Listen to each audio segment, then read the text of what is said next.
Satu kisah, Rasulullah ke suatu tempat.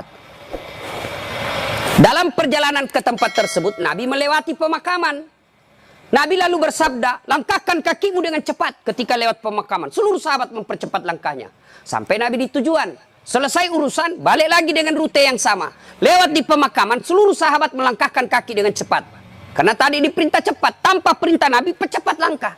Nabi katakan, tidak usah, kau santai aja jalan. Ya Rasulullah, tadi pergi disuruh cepat, sekarang kau tidak. Kata Nabi, tadi itu, andai kau diberi telinga seperti pendengaranku. Tadi itu waktu pergi disiksa orang dalam kubur. Saya tidak mau lama-lama mendengarnya. Tidak tega saya mendengar dia disiksa. Maka saya mau jauh supaya saya tidak dengar. Waktu pulang tidak lagi. Kenapa?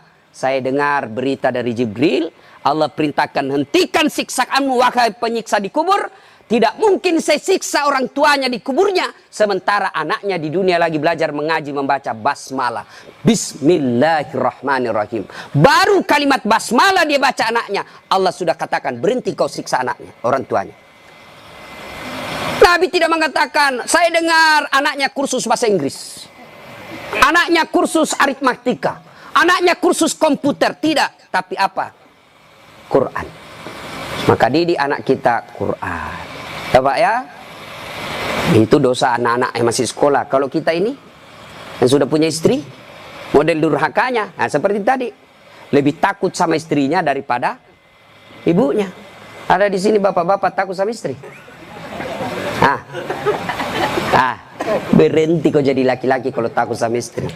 Apa mau takut? Nah kita setengah mati carikan uang. Saya seriusin Pak Menteri. Coba lihat Pak. Dari pagi kita keluar mikir untuk istri. Supaya dia bisa beli emas. Supaya dia bisa pakai kudung yang bagus. Supaya dia bisa pakai tas yang mewah. Supaya dia bisa pakai sepatu yang up to date. Semua kita pikir itu. Mana pernah istri kita mikirkan kita bagaimana supaya kita pakai berlian? Tidak pernah. Kita pikir itu Pak. Bukan cuma di dunia, sampai di akhirat. Makanya tidak masuk akal saya kalau ada suami takut sama istrinya. Mana mau takut? Semua kita tanggung dunia akhirat. Ya, di dunia kita tanggung AC-nya. Di dunia kita tanggung cicilan mobil. Di akhirat kita tanggung lagi dosa istri. Lalu dia kasih takut-takut kita. Bagaimana ceritanya? Lain kalau dia kasih kita modal 10 miliar. Kau sudahlah, kau duduk saja. Kita takutlah nanti habis modal. Tapi kalau kita juga yang cari uang. Lalu kita takut sama istri. Tidak masuk akal saya. Ya nggak Ustaz. Dia pecahkan piring. Kalau dia pecahkan satu, kasih pecah satu lusin. Kenapa? Piring boleh dibeli. Harga diri sebagai suami tidak boleh diinjak-injak istri. Takbir. Yang takbir pasti takut sama istrinya. Coba. Nah itu kan ada laki-laki dosa sama mertua, sama ibunya gara-gara takut sama istri. Contoh ya. Nih dapat bonus di kantor. Lalu suaminya berkata, "Ma, ini kan COVID lama kita tidak kunjungi bapak di kampung. Kita kunjung tentu bawa wabah buat ibu bapak kita. Sudahlah, ini bonus kita transfer aja. Mudah-mudahan ini bisa digunakan ibu. Beli makanan kesukaan. Dia menikmati akhir usia senja." Apa kata istrinya? Apa? Ibumu terus. Kawin kok sama ibumu? Dong no. Mana orang bisa kawin sama ibu? Ada kan ibu ngomong begitu, beleng-beleng. Ini asli beleng-beleng, mana bisa? Pilih kok, mamamu atau saya. Mana bisa dipilih antara ibu dengan istri? Ini pilihan yang tidak masuk di akal. Kalau saya istri saya bilang begitu, ceraikan saya. Sini kok, saya ajar kok bagaimana isi formulir perceraian. Benar Pak, jangan sampai bapak berdosa gara-gara takut sama istri. Hilang berkah hidup rumah tangga kalau ibu takut sama istri, berbuat baik sama orang tua gara-gara takut sama istri.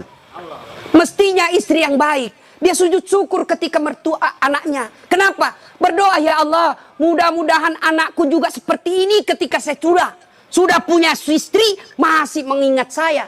Tapi kalau dari kecil anak kita dipertontonkan tidak boleh berbuat baik sama mertua, maka begitu ibu nanti juga tua, dikasih masuk panti jompo sama anak mantunya. Si mau kok. Dengar ibu-ibu ya. Mestinya sujud syukur. Alhamdulillah saya punya suami perhatian betul sama mertua. Mudah-mudahan anak saya juga seperti ini. Ya Allah, terima kasih kau kirim orang tua ini. Gara-gara ini orang tua saya punya suami jadi menteri.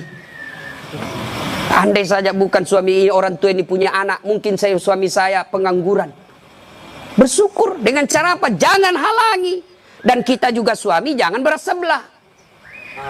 Mertua juga kita adalah orang tua kita. Konsep Islam itu ada 3 orang tua. 1 ibu bapak, 2 mertua, 3 orang yang pernah mengajari ilmu. Itu orang tua kita. Maka yang baik, datang ibunya suami, istri yang kasih hadiah. Datang orang tuanya istri, suami yang kasih hadiah. Malah jangan sembunyi-sembunyi. Karena takut sama istri, masuk di dapur mamanya, mak, jadilah istri saya, mati saya. Beleng-beleng. Ya? Takbir. Jangan sampai bapak menjadi anak durhaka hanya karena takut kepada istri. Itu camkan itu, Pak. Maka saya bilang sama istri saya, boleh kau marah-marah sama saya. Ada rezeki dari saya, kau habisi duit, itu rezekimu. Boleh kau maki-maki saya kalau kau marah. Boleh kau lempar kepalaku, yang penting tidak dikena. Satu yang tidak boleh saya dengar, jangan pernah kau sakiti perasaan ibu saya. Begitu sakit perasaan ibu saya, tidak ada mantan orang tua. Tapi istri, banyak namanya mantan istri. Nah itu harus tegas, ini prinsip buat kita anak. Nah ini golongan pertama yang menderita ketika sakaratil maut, anak yang durhaka kepada orang tuanya. Bagaimana dengan almarhum anak Pak Tony? Atau kita yang sudah meninggal orang tuanya? Ustadz, saya dulu anak durhaka Ustadz. Berapa sering saya kasih keluar air mata ibu saya Ustadz. Tapi saya sudah sadar, saya sudah hijrah sekarang. Tapi orang tua saya sudah ada kubur. Gimana cara berbuat baiknya? 1, doakan. Mendoakan orang tua tidak harus pakai bahasa Arab. Mendoakan orang tua bagi menikah ada 4 minimal kita minta. Ya Allah, ampuni dosanya.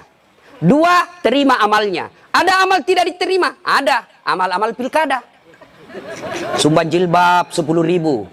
Supaya dicoblos. Nah, nanti ya Allah mana jilbabku 10.000 kata malaikat. Bos, pilkada jilbabmu. Ya, tidak sampai. Pun kalau ada amal orang tua kita seperti itu, dia pernah caleg, maka kita berdoa, ya Allah terima amalnya orang tuaku. Yang ketiga, lipat gandakan amalnya tersebut. Dan yang keempat, lapangkan alam kuburnya, jadikan kuburnya menjadi taman-taman sorga. Lalu tutup dengan doa yang ada Al-Quran, Allahumma gfirli wali walidayya warhamhuma kama rabbayani shaghira. Doakan. Yang kedua, cara berbuat baik kepada orang tua sebelum meninggal adalah bersedekah atas nama orang tua. Saudara-saudara sekalian, saya sebagai anak pertama, ini memang ada hak waris kita. Rumah ini kita 4 bersaudara, kita punya hak waris. Tapi inilah peninggalan bapak yang beliau sejak jadi pegawai sampai pensiun mencicil rumah ini. Tidak elok rasanya begitu meninggal, beliau tidak menikmati rumah ini. Lebih baik rumah ini kita jual, kita belikan beliau jadikan masjid. Nah, setengah dari ini warisan barulah kita bagi. Bagaimana adik-adik? Setuju? Setuju, Kak. Nah, biasa kalau ada begini istri yang menghasut. Apa kek, kau kan anak pertama, masa kau mau diatur sama adikmu, dongo ini. Nah, itu biasa itu begitu. Jadi penghasut. Nah, bersedekah atas nama orang tua. Ada lagi yang berkata tidak sampai kalau sudah meninggal Ustadz. Mau bukti bahwa sedekah kepada orang meninggal sampai? Mau bukti? Mau Pak? Mau, saya kasih bukti. Gimana caranya? Bapak meninggal dulu, saya kirimkan sedekah. Sebab yang begini alam gaib Pak, tidak bisa diakali. Kalau bapak tidak percaya sudah mati duluan deh, saya kirim Fatihah dengan binatang kurban. Yang ketiga, cara berbuat baik kepada orang tua sudah meninggal adalah mengunjungi karib kerabatnya. Besok lusa anaknya almarhum ya masih hidup, teman-temannya bapak ketika sudah usur, anaknya sudah menjadi pembesar, maka kunjungi karibnya. Itulah cara berbuat baik kepada orang tua yang sudah meninggal. Dan yang paling konkret, kalau mau berbuat baik kepada orang tua sudah meninggal adalah jadilah anak yang soleh atau soleha. Nah ibu bapak saudara-saudara sekalian, nah ini yang perlu diluruskan. Orang datang melayat, 1, banyak nginjak-nginjak sunnah Nabi. 2, tidak ada manfaat buat orang meninggal. 3, datang bawa dosa. Coba lihat prakteknya, saya lihat ini. Kenapa saya bilang datang bawa dosa? Datanglah ibu-ibu gaul, kudung hitam, baju hitam, rok hitam, kacamata hitam, payung hitam. Saya tanya, kenapa hitam-hitam? Dia bilang, Ustadz, selebriti. Tidak, sunnah itu putih-putih. Dosa enggak hitam-hitam? Tidak. Tapi dicintai Allah dan Rasulnya kalau bapak ibu pakai putih-putih. Dua, datang tambah-tambah dosa. Itu tadi sunnah Nabi. Yang kedua, datang tambah-tambah dosa. Kenapa tambah-tambah dosa? Datang cerita jelek aja orang, Pak. Lewat satu, terutama ibu-ibu tuh. Mulai pintu dia lihat, Pak. Mulai dilihat dari ujung rambut sampai ujung kaki. Lewat si Kobi itu kata orang Bugis. Si Kobi nih. Apa? Dia tidak cerita tapi mulutnya matanya sinis. Kenapa? Lipstiknya palsu. Kenapa kau tahu? Melengket di giginya. Sudah satu dia gosip, lewat lagi satu. Tidak serasi kudunya sama roknya. Dia bilang iyo kayak umbul-umbul. Bahkan Ustadz pun digosipnya. Lewat Ustadz Dasar, itu juga bajunya yang di YouTube. Tadi saya lewat, ada saya dengar, itu juga bajunya yang di YouTube itu Pak Ustadz. Kenapa? Saya pakai baju kau yang sibuk. Nah, itu gosip. Maka ibu majelis taklim saya di Makassar, saya anjurkan. Ibu datang melayat, satu, ada wudhu. Dua, bawa Quran minimal surah Yasin. Tiga, begitu datang, ibu baca Yasin bareng-bareng. Tidak bisa baca Yasin bareng-bareng, itu majelis taklim yang baik. Ketua majelis taklimnya, saudara-saudara sekalian, mari kita baca Yasin bareng-bareng, saya pimpin. Itu majelis taklim yang manfaat. Bukan ngurus baju seragam. Apalagi memanfaatkan pilkada. Pak, anggota majelis taklim saya 300, Pak. Tapi aman, Pak. Tapi minta tolong seragam, Pak, ya. Ada juga majelis taklim memanfaatkan begitu proposal banyak ketika pilkada. Nah, maka majelis taklim yang bagus, ada orang wafat, pimpin tahlilan. Sudah itu, tidak bisa baca Yasin, Ustaz. Sudah, baca Al-Fatihah. Buru-buru, Ustaz. Sudah, baca Qul huwallah 3 kali. Masih juga buru-buru, Ustaz. Sudah tidak tahu baca itu semua, Ustaz. Sudah, baca saja. La ilaha illallah, la ilaha illallah, la ilaha. Itu aja kita ulang-ulang selama kita melayat. Itu pun tidak bisa, Ustaz. Ya sudah, kau diam saja. Tidak bisa juga diam, Ustaz. Ya cepat kau pulang.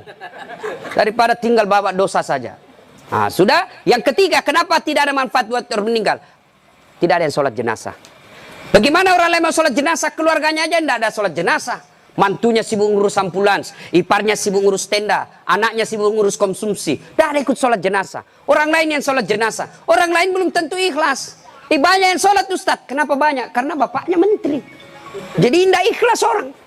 Tapi coba kalau keluarganya, pasti ikhlas. Saya hampir jarang sekali melihat ibu-ibu sholat jenazah. Jarang. Maka jangan heran ketika ibu meninggal, sedikit juga yang sholat jenazah. Kenapa? Karena waktu hidup, jarang dia sholat jenazah. Maka wafatnya pun sedikit yang sholat jenazah. Ustaz tidak muat rumahnya, Ustaz. Di teras. Ustaz tidak ada air. Tayamum.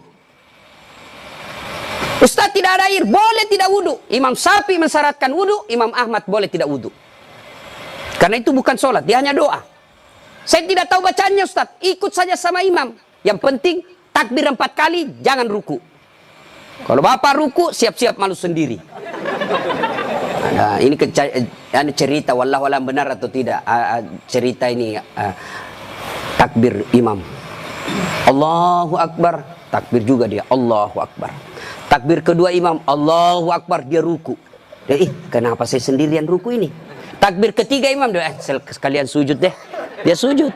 Pas selesai sholat ditanya, hei, kenapa kau sujud? Dia bilang ini orang banyak sekali dosanya. Tidak diampuni kalau tidak ruku. Supaya habis sekalian, ya sekalian saya sujud. Ini jawaban orang kepepet. Nah, ibu bapak, saudara-saudara sekalian. Ya. Habis baterainya. Ibu bapak yang saya muliakan.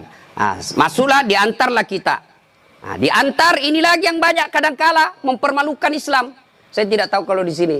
Saya melihat kalau di daerah sebagian Makassar, Pak, orang meninggal, kala-kala demo, Pak. Naik di mobil, dia putar bajunya, orang mati, orang mati. Wah, minggir. Sampai mobilnya orang dilempar, jangan begitu. Ngapain buru-buru? Jadi sebelum diantar jenazah, keluarga yang berduka pidato. Terima kasih Bapak Ibu sudah memberikan kami dukungan moral. Tapi tolong jangan mempermalukan kami di jalan. Jangan lagi menambah duka kami dengan mengganggu pengguna jalan yang lain. Saya kalau pergi mengajar, tiba-tiba jenazah di mobil jenazah, bagus cara pengantarannya, saya minggir Pak, saya kirimkan Fatihah. Kirim Fatihah untuk Rasulullah, saya ikutkan jenazah yang diantar. Tapi kalau menakutkan, tidak ada yang mau doakan. Ya? Ngapain buru-buru? Tapi sudah ngapain buru-buru? Kan ada lagi yang paham, tidak tahu dari mana dia belajar. Katanya kalau terlambat disiksa. Bagaimana ceritanya? Kalau dilewati 5 manu disiksa orang meninggal. Orang meninggal kalau dia itu orang sholat, bagi orang yang hidup, orang meninggal tidak bakal dia disiksa gara-gara dia terlambat dikubur. Ngapain buru-buru? Itu juga sudah ada anunya, liangnya sudah siap, semua apa perluan pemakaman sudah siap. Apalagi kalau ada wasiat orang yang meninggal, jangan kau kubur saya sebelum anakku datang dari Amerika. Wajib kita tunggu. Itu wasiat. Ada 7 kewajiban orang hidup terhadap orang mati, 1 diantaranya wasiat. Kecuali wasiatnya bertentangan agama atau melanggar mengandung mudarat. Misal, jangan pernah kau kuburkan saya di tempat kopi. Kuburkan saya di kampung. Tapi keputusan pemerintah pukul karena dia wafat karena COVID, ya boleh tidak diamalkan wasiatnya. Kenapa? Karena dia mengandung mudarat. Atau dia bilang kuburkan saya di kampung. Tapi begitu mau dikuburkan ada badai, tidak bisa nyebrang pulau. Nah, boleh itu karena di luar kemampuan kita. Atau besok-besok saya meninggal kasih narkoba di atas kuburku. Karena dia pecandu narkoba. Ah, tidak boleh itu Pak, melanggar ya. Jadi Bapak, saudara-saudara sekalian. Nah, sampailah kita di pemakaman. Nah, ini juga yang perlu diluruskan. Berapa banyak orang yang sampai pemakaman tidak melaksanakan sunnah Rasul. Diajarkan begitu sampai pemakaman, ucapkan Assalamualaikum ya ahlal kubur. Ya, tidak tahu itu cukup. Semoga keselamatan bagi kemuliaan ke semua penghuni kubur. Insya Allah saya ikut menyusulmu. Nah, ada lagi pelanggaran yang kita lakukan apa? Menginjak-injak batu nisan. Tidak boleh sama menduduki batu api neraka itu Pak. Ada yang sampai duduk sambil merokok di atas batu nisannya orang. Tidak boleh. Pemakamannya padat Ustadz. Bapak tidak usah masuk. Cukup yang memikul. Bagaimana yang memikul Ustadz? Boleh karena dia darurat. Karena kalau satu langkah jatuh Pak, jatuh jenazah. Sudah dimakamkan? Nah, sudah selesai. Kembalilah pemakam. Ya, tinggallah kita. Bapak merantau ke Papua. Tidak nyaman di Papua, kembali ke kampung, Sulawesi Tenggara. Merantau lagi ke Surabaya, di Surabaya tidak nyaman, kembali lagi ke kampung. Merantau lagi ke Makassar, Makassar tidak nyaman, kembali lagi ke kampung. Masih ada pilihan. Bapak pegawai negeri ditugaskan ke Papua, tidak nyaman, tidak ada sinyal, Bapak boleh pensiun dini. Tidak disenang saya sama menteri saya, boleh Bapak pensiun dini, tidak ada masalah. Tapi begitu Bapak masuk kubur, senang tidak senang, tinggal kau di situ, tidak boleh kau keluar lagi. Siapa orang yang tersiksa di dalam kubur? Yang pertama kata Nabi, al-mutahawilu bis sholah, yang menganggap enteng sholat. Orang yang menganggap enteng sholat Pak, jangan, sudah. Sholat itu di akhirat nanti barcode. Bapak beli elektronik kan sekarang pakai barcode, ya kan? Nah, Bapak begitu setor jualan, berarti ini boleh bawa. Di akhirat kalau Bapak di barcode, bagus sholatnya. Tidurkan dia kata Nabi seperti tidurnya tidur pengantin baru. Tapi di barcode, hilang, redup-redup. Ini macet. Ini sholat Jumat, hari Jumat saja. Paling terlambat datang, paling cepat pulang. Orang khotbah dia tidur. Begitu bangun, aliran apa yang tidak ada khotbahnya? Bukan aliran apa, kau yang tidur beleng. Percaya Pak, orang yang tidak ada sholat demi Allah. Bapak tidak puasa, masih boleh disebut Islam. Bapak tidak haji, masih boleh disebut Islam. Bapak tidak bayar zakat, masih disebut Islam. Tapi tidak sholat, Imam Syafi'i menghukuminya, disuruh bertobat dan dia tidak mau, boleh dihukum mati. Itu kalau Imam Syafi'i. Disuruh sholat dan dia tidak mau, disuruh bertobat dia tidak mau, kata Imam Syafi'i, boleh dia dihukum mati. Begitu pentingnya sholat. Ketika Allah perintah puasa, ayat saja turun. Allah perintah haji, ayat saja turun. Allah perintah zakat, ayat saja turun. Allah perintah sholat, tidak boleh ayat turun. Rasulullah dijemput oleh 4 malaikat menghadap kepada Allah. Kenapa? Ini perintah penting. Diberikan perintah sholat. Pak Menteri, ada himbauan kepada seluruh kepala daerah se-Indonesia, hanya berupa himbauan cukup WhatsApp dalam grup. Tapi kalau itu berupa SK yang penting, Gubernur datang kantor menteri. Kenapa? Ini penting. Tidak boleh kau di WhatsApp. Sholat demikian pentingnya, Sehingga Nabi harus diundang menghadap. Itulah disebut Isra dan Mi'raj. Bapak kerja jadi Grab, jadi menteri, munafik kalau bapak katakan bukan untuk dunia saya. Bohong. Kita bekerja apapun profesi kita untuk memperbaiki dunia. Lalu siapa yang punya dunia? Allah subhanahu wa ta'ala. Artinya mustahil dunia dalam genggaman kalau yang punya dunia bapak jauhi. Saya kasih contoh. Saya akrab dengan Pak Menteri. Saya datang ke Jakarta. Pak Menteri, saya mau jalan-jalan Jakarta ini, tapi tidak ada mobilku Pak Menteri. Kata Pak Menteri, aman terkendali Ustadz. Pak Menteri telepon ajudan. Ajudan, siap Pak Menteri. Itu ada Ustadz Dasat, kau jemput dia. Nanti dikena lagi kita di ceramah. Kau jemput dia. Kasih mobil yang bagus, kasih pengawalan, jangan lupa kasih pembeli pulsa. 1 jam kemudian datang ajudan. Tabe, Pak Ustadz, kiriman Pak Menteri. Aman, selesai masalah saya di Jakarta. Kenapa? Saya akrab sama Pak Menteri. Anda dari Makassar tidak pernah ketemu, tidak pernah silaturahmi, tidak pernah didengar namanya, tidak pernah lihat. Assalamualaikum Pak Menteri. Boleh pinjam mobilnya? Siapa ditelepon Pak Menteri? Ajudan? Bukan. Siapa? Kapolres. Tangkap itu, penipu. Tidak pernah ketemu pinjam mobil. Pasti penipu itu. Demikian juga dengan Allah. Bapak tidak pernah sholat. Tiba-tiba sakit, ya Allah, saya sudah capek sakit, ya Allah, sembuhkan penyakitku. Allah berfirman, malaikat, karena dia sudah capek sekali cabut nyawanya. Sholat Pak. Apa alasan Bapak tidak mau sholat? Coba bilang, ayo malas sholat ini. Ayo, bilang kok apa? Saya tantang kok ini hari. Paling ibu-ibu haid 3 kali haid 1 bulan. Kenapa tidak sholat? Lagi mens. Kenapa tidak sholat? Datang bulan. Kenapa sholat? Halangan. Itu aja, semua itu 3 kali 1 bulan. Tidak bisa.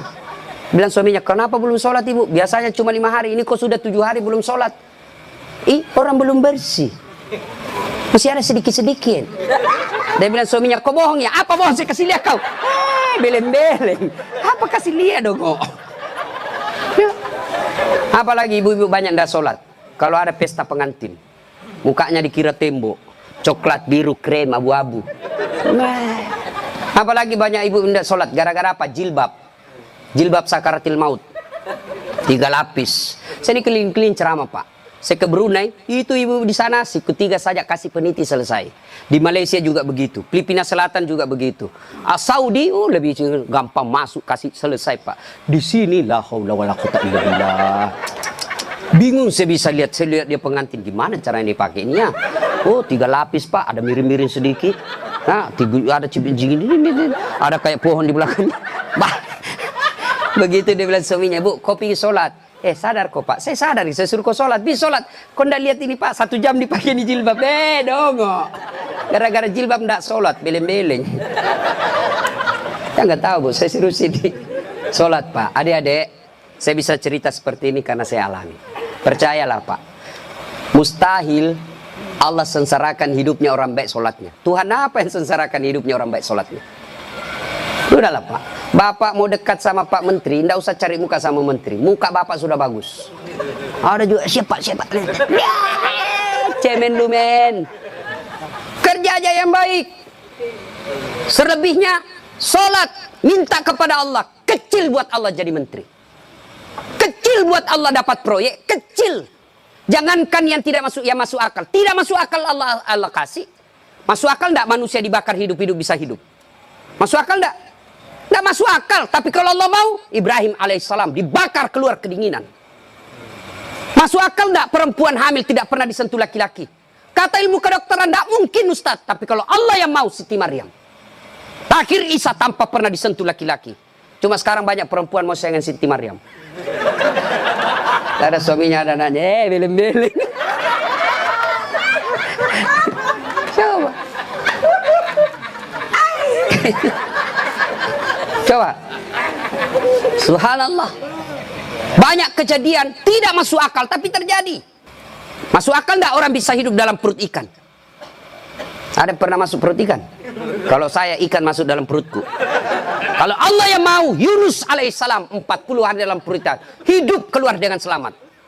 Apalagi sekedar punya mobil kecil buat Allah, kecil. Lunas rumahmu kecil buat Allah, terhindar dari wabah kecil buat Allah. Allah cuma minta Ista'inu bisabri wassalah. Sabar, perbaiki sholatmu, saya yang selesaikan semua masalahmu. Itu janji Allah, bukan janji caleg. Kalau caleg Pak dikasih semua kita namanya Pak, pilih saya, gampang, sama-sama kita orang Bugis. Ini masalah, ada masalahmu telepon saya 24 jam. Begitu ada masalahnya dia ganti nomor HP-nya Pak. Bapak, saudara-saudara sekalian, banyak yang ini saya sampaikan tapi waktu yang terbatas. Pada akhirnya saya tidak pernah berpikir berdiri di tempat ini. Mestinya jadwal saya ada di Makassar takziah malam ini. Tapi begitu Pak Herman telepon dan dibicarakan saya sama Pak Menteri, saya lupa janji saya 2 Pak. Ceramah saya hari ini di Makassar, saya lupa Pak. Itu pasti karena orang yang meninggal orang baik. Saya terharu tadi istri beliau mengatakan, Ustadz, 3 bulan sebelum beliau wafat, ceramahnya Ustadz selalu dia putar. Maka beliau katakan, saya terharu Ustadz karena saya tidak tahu kalau Ustadz yang menceramah malam ini. Ini karena kekuatan silaturahim. Ini karena pejabat yang baik. Ya, banyak-banyak pejabat saya kenal Pak. Kalau temannya meninggal, paling kirim bunga. Ini alhamdulillah hadir memberikan dukungan dan mendatangkan Ustadz Dasat. Maju Pak Eko. Alhamdulillah ya. Bapak, saudara-saudara sekalian, sebelum kita akhiri, saya mau bertanya dan ini pasti dicatat oleh malaikat. Apakah Bapak Ibu bersaksi bahwa almarhum orang baik? Kalau ada dosa dan kesalahan dimaafkan? Catat ya malaikat, inilah menjadi amal kebaikan buat almarhum. Banyak yang ingin saya sampaikan tapi waktu yang sangat terbatas. Untuk ingin mendengarkan ceramah saya lagi, gampang, silahkan buka channel YouTube saya, Dasat Latif. Nah, jangan lupa like and share. Atau di Instagram Dasat Latif 1212. Terima kasih. Sebagai kesimpulan, kullu nafsin sa'ikatil maut. Semua yang hidup pasti akan mati. Al mautu babun. Mati adalah pintu yang setiap kita pasti melewatinya. Karenanya yang jadi masalah sesungguhnya bukan mati itu. Yang jadi masalah adalah sudah siapkah kita menghadapi kematian itu. Dan apa bekal sebaik-baik dalam menghadapi kematian? Satu diantaranya takwa. Dan takwa itu operasionalnya, wujud nyatanya. Birrul walidain, berbuat baik kepada kedua orang tua. Dan peliharalah sholat dengan sebaik-baiknya. Demikian, lebih dan kurangnya mohon dimaafkan. Nun wal kalam ya misturun. Billahi fisabilil haq. Sebelum kita akhiri, mari kita kirimkan suratul Fatihah kepada Rasulullah Muhammad SAW. Khasiat dan keutamanya kita ikhlaskan untuk almarhum Bapak Tony Effendi bin Muslim Effendi. Ila hadratin Nabi Mustafa Muhammad SAW. Summa hususil ruhil almarhum Tony Effendi bin Muslim Effendi. Al-Fatihah.